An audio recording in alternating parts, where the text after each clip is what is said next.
दोस्तों आज मैं आपके लिए हाल ही में रिलीज हुई एक सीरीज लेकर आया हूँ जिसका नाम है प्रीतम एंड पेड्रो। पेड्रो एक पुलिस ऑफिसर है जो कि क्राइम ब्रांच में काम करता है, लेकिन एक दिन एक पॉलिटिशियन के साथ होशियारी करने की वजह से इसका ट्रांसफर साइबर सेल में कर दिया जाता है, जिनके काम की इसको बिल्कुल भी नॉलेज नहीं थी और यहाँ तक कि इसको कीबोर्ड तक चलाना नहीं आता था। अब इसके सामने एक ऐसा केस आता है जिसमें इसका सामना एक बहुत ही जीनियस हैकर से हो जाता है जो आसपास के कैमरा की हेल्प से इन सब की चैट, लोकेशन और यहाँ तक कि हर बात और हर कदम कदम पर नजर रखने लगता है। अब उससे छुटकारा पाने के लिए पेड्रो प्रीतम नाम के एक और जीनियस की हेल्प लेता है जो कि असल में एक सेल्समैन है। इसका ट्रेलर देखकर आपको ऐसा ही लगा होगा कि ये कोई कॉमेडी सीरीज है, जबकि ऐसा बिल्कुल भी नहीं है। जब आप इस वीडियो को देखेंगे तो आपको ये सीरीज भरपूर मजा देगी। सो आप जल्दी जल्दी चैनल को सब्सक्राइब कर लीजिए। मैं कहानी शुरू करता हूँ। फर्स्ट एपिसोड में हम दो लोगों को देखते हैं जिन्होंने बुर्का पहना हुआ था और वो रात के समय में एटीएम मशीन के पास जाकर उसको उखाड़ना शुरू कर देते हैं। जब एटीएम मशीन उनके हाथों से नहीं उखड़ती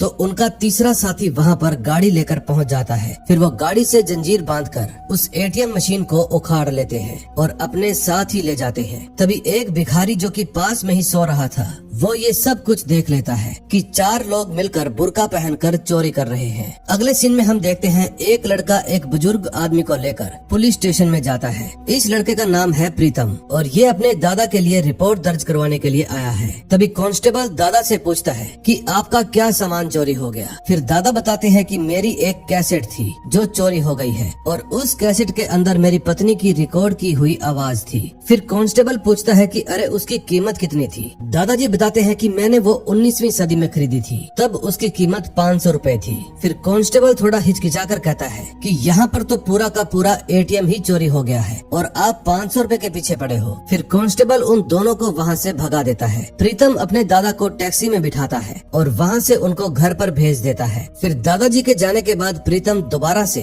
अपनी टाई ढीली करके थाने के अंदर जाता है और कांस्टेबल से कहता है कि उसमें मेरी दादी की आवाज थी और मेरे दादा हर रोज सुबह उस आवाज को सुना करते थे ताकि उनको खुशी मिले। अब मुझे किसी भी कीमत पर वो टेप वापस चाहिए। आपका काम है उसे ढूंढना और जल्दी से ढूंढिए। लेकिन वो पुलिस वाला इस बार काफी ज्यादा गुस्से में आ जाता है और दूसरे पुलिस वाले से कहकर प्रीतम को हिरासत में ले लेता है। तभी वहाँ पर इंस्पेक्टर पेड्रो की एंट्री होती है। प्रीतम बार बार पेड्रो से विनती करता है कि मुझे छोड़ दीजिए क्योंकि मेरे दादाजी घर पर अकेले होंगे, लेकिन प्रीतम को चुप करवा दिया जाता है। तभी कांस्टेबल पेड्रो को बताता है कि इस भिखारी ने उन चारों को एटीएम ले जाते हुए देखा था। जिस समय कांस्टेबल और पेड्रो दोनों बातें कर रहे थे तो बीच में ही प्रीतम टप टप बोलने लगता है और इसी वजह से वो कांस्टेबल उसके ऊपर दोबारा से भड़क जाता है। फिर प्रीतम उन सभी से दावा करता है कि मैं आपको वो एटीएम ढूंढ कर दूंगा, बस मुझे इसके लिए एक कंप्यूटर चाहिए। अब ये बात सुनकर पेड्रो भी मान जाता है और तुरंत ही उसको लॉकअप से बाहर निकलवा लेता है। फिर पेड्रो प्रीतम का कॉलर पकड़ते हुए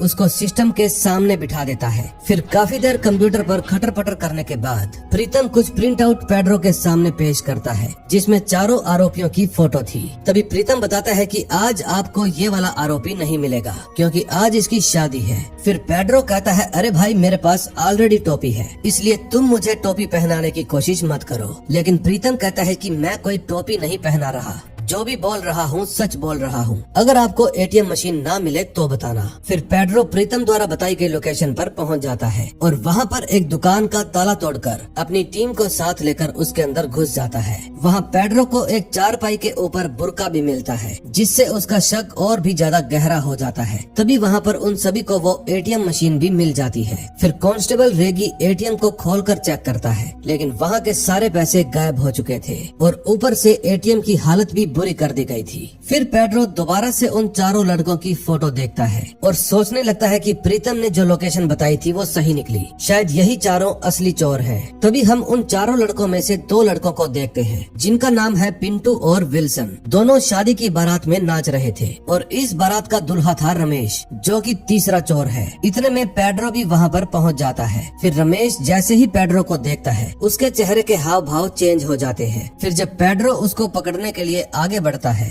तो रमेश, विल्सन और पिंटू तीनों ही वहाँ से भाग निकलते हैं, लेकिन पुलिस उनको चारों तरफ से घेर लेती है। इसी दौरान उनका चौथा साथी जिसका नाम संतोष था वो भी पकड़ा जाता है। फिर पेड्रो उन चारों को पकड़कर पुलिस स्टेशन में लेकर जाता है और लॉकअप में बंद कर देता है। फिर पेड्रो सबसे पहले प्रीतम से सवाल पूछता है कि आखिर तुमने इन सभी को ढूंढा कैसे, लेकिन प्रीतम कहता है कि मेरे पास समय नहीं है, मेरे दादाजी घर पर अकेले होंगे, इसलिए प्लीज मुझे जाने दो। फिर पेड्रो खुद प्रीतम को छोड़ने के लिए उसके घर पर जाता है, लेकिन रास्ते में दोनों ढेर सारी बातें करते हैं। पेड्रो बार बार यही सवाल पूछता है कि आखिर तुमने ये काम कैसे किया। फिर प्रीतम बताने लगता है, भाई वो लोग चोरी करने के लिए आए हैं तो फोन का इस्तेमाल तो करेंगे ही ना, क्योंकि अक्सर चोर ऐसी बातें करते हैं, गाड़ी आगे लेकर आओ, पीछे लेकर आओ, अभी रुक जाओ, कोई आदमी आ रहा है, उसको जाने दो फिर आना। तो मैंने क्या किया, मैंने भी लोकेशन का पता चलने के बाद वहाँ जितने भी मोबाइल फोन एक्टिव थे उनमें से 4 ऐसे नंबरों को पकड़ लिया जो एक दूसरे को ही कॉल कर रहे थे, और मुझे समझ में आ गया कि यही लोग आरोपी होंगे। फिर जब मैंने सोशल मीडिया पर उन चारों के बारे में सर्च किया तो मुझे पता चला कि रमेश की शादी है और उसको शादी के लिए पैसे चाहिए थे, इसीलिए उन सभी ने एटीएम को उखाड़ लिया। फिर पेड्रो प्रीतम को कहता है कि तुम्हें किसी बड़ी टेक कंपनी में होना चाहिए था क्योंकि तुम्हारे पास बहुत तेज दिमाग है, लेकिन प्रीतम उसकी बात का कोई जवाब नहीं देता। फिर प्रीतम अपने घर पर पहुंच जाता है और जाते जाते पेड्रो से यही कहता है कि प्लीज कुछ भी करके आप वो टेप रिकॉर्डर ढूंढ दीजिए, नहीं तो मेरे दादाजी हमेशा ही बेचैन रहेंगे। फिर पेड्रो उससे वादा करता है कि मैं तुम्हारा टेप रिकॉर्डर जरूर ढूंढूंगा। फिर जब पेड्रो वहाँ से जाने लगता है तो उसके पास उसके सीनियर का फोन आता है। सीनियर बताते हैं कि एक नेता के घर पर चोरी हुई है, तुम तुरंत वहाँ पर जांच करने के लिए पहुँचो। फिर पेड्रो तुरंत ही वहाँ पर जांच के लिए पहुँच जाता है और वहाँ पर जाकर पता चलता है कि मिनिस्टर साहब की पत्नी का फोन चोरी हो गया है। फिर पेड्रो वहाँ पर थ्योरी लगाता है कि जरूर मिनिस्टर की वाइफ ने वो फोन गलती से कहीं पर छोड़ दिया होगा या फिर उनसे कहीं पर गिर गया होगा। जरूरी थोड़ी है कि चोर ने ही वो फोन चोरी किया हो, क्योंकि घर के अंदर तो चारों तरफ सीसीटीवी कैमरे लगे हुए हैं और एक चोर इतनी बड़ी बेवकूफी तो कभी भी नहीं करेगा कि मिनिस्टर के घर में आकर एक फोन चोरी करके चला जाए। तभी वहाँ पर एक लड़का आता है जिसका नाम था विनी। अब पेड्रो विनी से पूछताछ करना चाहता था, लेकिन तभी मिनिस्टर का सेक्रेटरी मिनिस्टर के पास जाकर बताता है कि पेड्रो विनी से पूछताछ करना चाहता है। ये बात सुनने के बाद मिनिस्टर और उसकी वाइफ दोनों ही बाहर आते हैं और कहते हैं कि बच्चे से पूछताछ करने की कोई जरूरत नहीं, जो भी पूछताछ करनी है हमसे करो। और फिर वो दोनों सवालों के जवाब देने के लिए बैठ जाते हैं। तभी पेड्रो उनसे फोन के बारे में सवाल करता है, जैसे कि फोन का मॉडल कौन सा था और किस रंग का था। फिर सवाल पूछने के बाद वो उन दोनों से वादा करता है कि शाम तक चोर और वो फोन दोनों ही मिल जाएंगे। फिर पेड्रो मिनिस्टर के घर से वापस लौट जाता है और सीधा एक मोबाइल की दुकान पर जाता है और उसी मॉडल का सेम रंग का फोन खरीद लेता है। फिर पुलिस स्टेशन में पहुंचने के बाद पेड्रो रमेश को बुलाता है और उससे बातचीत करता है कि वैसे भी तुम जेल में जाने वाले हो, इसलिए एक चोरी हुई है, तुम सबके सामने मान लेना कि तुमने ही मिनिस्टर के घर में जाकर चोरी की है। और कमाल की बात तो ये थी कि रमेश मान भी जाता है, लेकिन वो अपनी एक शर्त रखता है कि जेल के अंदर मेरी खातिरदारी अच्छी होनी चाहिए, यानी कि मस्त मसालेदार खाना मिलना चाहिए। फिर पेड्रो उसकी ये बात भी मान जाता है। फिर पेड्रो उस चोर को लेकर मिनिस्टर के घर पर जाता है, लेकिन मिनिस्टर साहब तो अपनी पत्नी का फोन लाकर उसके सामने रख देते हैं और बताते हैं कि फोन तो घर में ही था। फिर वो पेड्रो पर गुस्सा करने लगता है कि ऐसी हरकतें करके तुम पब्लिक को बेवकूफ बना सकते हो, मुझे नहीं। फिर वो पेड्रो को उसका नया फोन वापस कर देता है और वहाँ से बेइज्जत करके भगा देता है। पेड्रो जब अपने घर पर पहुँचता है तो देखता है उसकी पत्नी गुस्से में अपने कमरे में सो रही थी। फिर पेड्रो थोड़ी शराब पीने लगता है। तभी उसके पास कांस्टेबल रेगी का फोन आता है और वो बताता है कि साहब आपका ट्रांसफर हो गया है साइबर सेल में। फिर नेक्स्ट डे से ही पेड्रो साइबर सेल में ड्यूटी ज्वाइन कर लेता है, जहाँ सभी कर्मचारी अपना अपना काम कर रहे थे, लेकिन पेड्रो को तो कंप्यूटर भी खोलना नहीं आता था। तभी वहाँ पर मौजूद एक लेडी पेड्रो को गाइड करती है और उसे पासवर्ड बताकर कंप्यूटर खुलवाती है। तभी एक आदमी वहाँ पर रिपोर्ट दर्ज करवाने के लिए आता है। वो पेड्रो के पास जाता है और बताता है कि मेरे रेस्टोरेंट के सर्वर पर साइबर अटैक हुआ है, लेकिन पेड्रो को तो पता ही नहीं था कि ये साइबर अटैक क्या होता है। वो समझता है कि जरूर कोई चोरी वोरी हुई होगी, इसलिए वो कहता है कि क्या आपने सीसीटीवी फुटेज चेक किया, लेकिन वो आदमी समझ ही नहीं पाता कि इसमें फुटेज की क्या जरूरत है।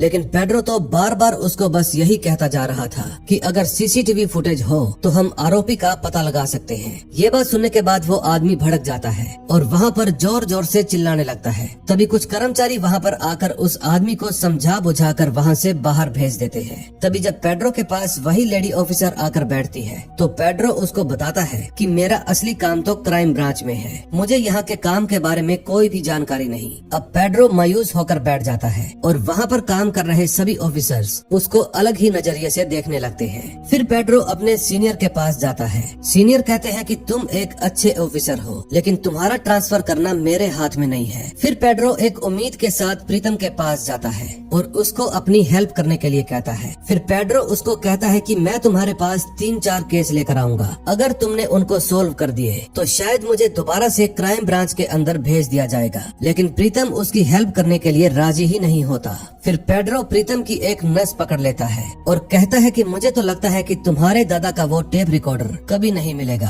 अब प्रीतम भी साफ समझ जाता है कि जब तक वो पेड्रो का साथ नहीं देगा तब तक टेप रिकॉर्डर मिलने वाला नहीं है। इसलिए मजबूरी में आकर प्रीतम पेड्रो का साथ देने के लिए मान जाता है। फिर जब पेड्रो वापस से अपने घर पर आता है तो उसके पास एना नाम की एक रिपोर्टर का फोन आता है। एना बताती है कि मेरे पास एक अजीब सी ईमेल आई थी जिसमें एक आदमी ने लिखा है कि कल वो किसी का खून करने वाला है, इसलिए मुझे ये न्यूज पूरी मीडिया में फैलानी होगी। एना बताती है कि मेरे पास सिर्फ 5 घंटे हैं, इसलिए आप जल्दी से पता लगाइए कि वो ईमेल किसने भेजी है। फिर पेड्रो दोबारा से घर से बाहर निकल जाता है और ये देखकर पेड्रो की वाइफ हैरान हो जाती है कि अभी तो ये आया था, अब वापिस से कहाँ चला। तभी घर से बाहर निकलते ही पेड्रो प्रीतम के पास कॉल करता है और बताता है कि मेरे पास एक केस आया है कि एक प्रेमी अपनी प्रेमिका और उसके पति को मारने वाला है और उसके बाद वो खुद को भी खत्म कर लेगा। अगर तुम इस केस में मेरा साथ दोगे तो उन तीनों की ही जान बच सकती है। अब ये बात सुनते ही प्रीतम के मन में पूरा सीन क्रिएट हो जाता है